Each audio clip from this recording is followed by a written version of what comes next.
오늘은 콜라겐에 대해서 알아봅시다. 콜라겐을 설명드리기 전에 아미노산을 알아봅시다. 아미노산은 총 20개가 존재하고 이들 하나하나가 하나의 블록이라고 보시면 됩니다. 아미노산들을 연결할 수가 있는데 아미노산 2개를 연결하면 다이펩티드가 되고 3개를 연결하면 트라이펩티드가 됩니다. 트라이앵글은 삼각형 모양이잖아요. 각이 3개여서 트라이앵글. 3개의 아미노산이 붙어서 큰 덩어리를 만든 게 트라이펩티드라고 하죠. 많이 헷갈리는 단어인데 이걸 알고 보시면 좀 더 편하게 들으실 수 있을 것 같습니다.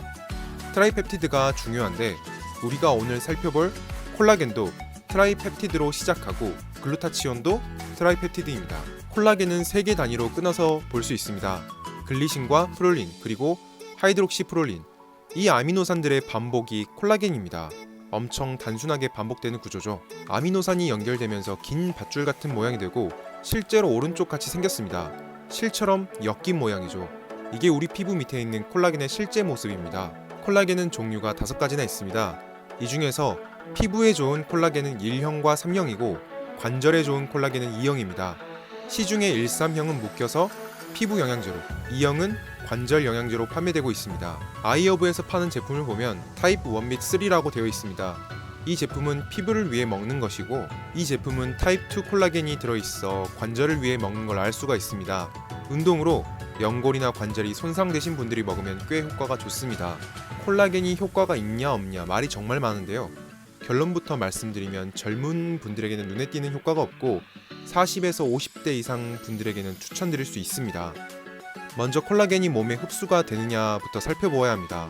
이 논문을 보면 방사선 표지를 한 콜라겐이 몸속에 흡수가 되는 걸 알 수가 있고 몸 곳곳에서 나타나는데 우리가 관심 있는 부위인 피부에서도 콜라겐이 이동한 것을 알 수가 있습니다. 이 논문을 제외하더라도 콜라겐을 경구로 섭취했을 때 피부로 가는 건 증명이 이미 됐습니다. 콜라겐을 드시는 목적은 단연코 피부의 탱탱함을 원하기 때문에 드시는 거라고 생각합니다. 나이가 들에 따라서 그림과 같이 콜라겐이 피부에서 점점 사라집니다. 이 때문에 피부가 조금 탄력을 잃고 쭈글쭈글해지는 것이죠. 콜라겐을 섭취했을 때 콜라겐이 피부 유지에 도움을 주는데 그 메커니즘 중 하나가 메탈로프로테이네이즈의 활성도를 낮추는 겁니다.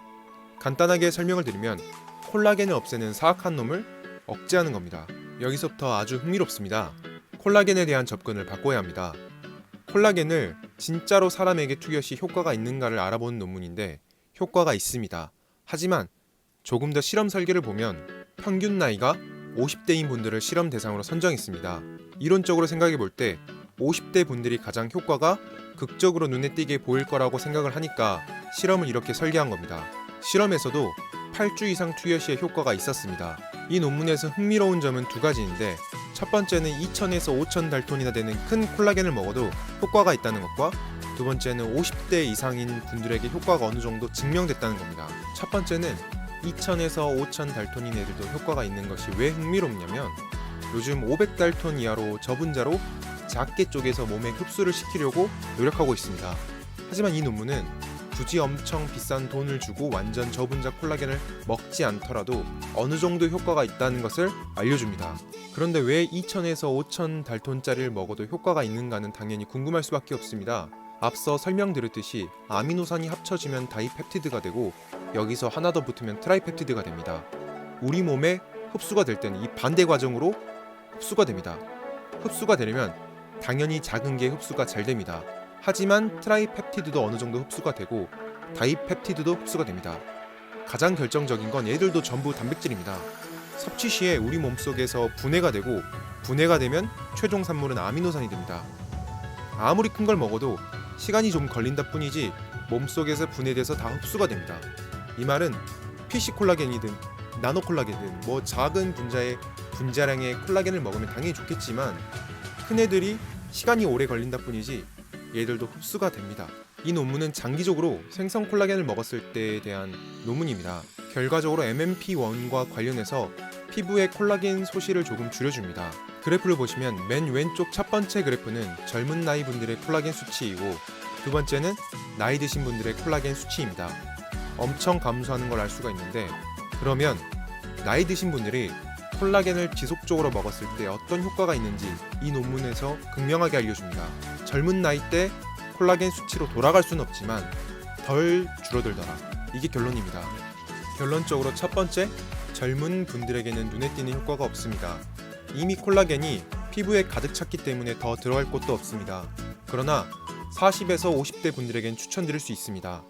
콜라겐을 먹으면 피부가 탱탱해진다라고 말씀드릴 순 없지만 콜라겐을 먹어서 노화로 인한 피부 탱탱함이 빠르게 빠지는 것은 막을 수 있습니다. 콜라겐은 이런 목적으로 드셔야 합니다. 그리고 콜라겐을 노화 억제 관점에서 보면 장기적으로 드셔야 합니다. 5년, 10년 이렇게 말이에요. 종합 비타민과 오메가3 같이 평생 드신다고 생각하시면 마음이 편합니다. 단백질이기 때문에 장기적으로 드셔도 몸에 무해합니다.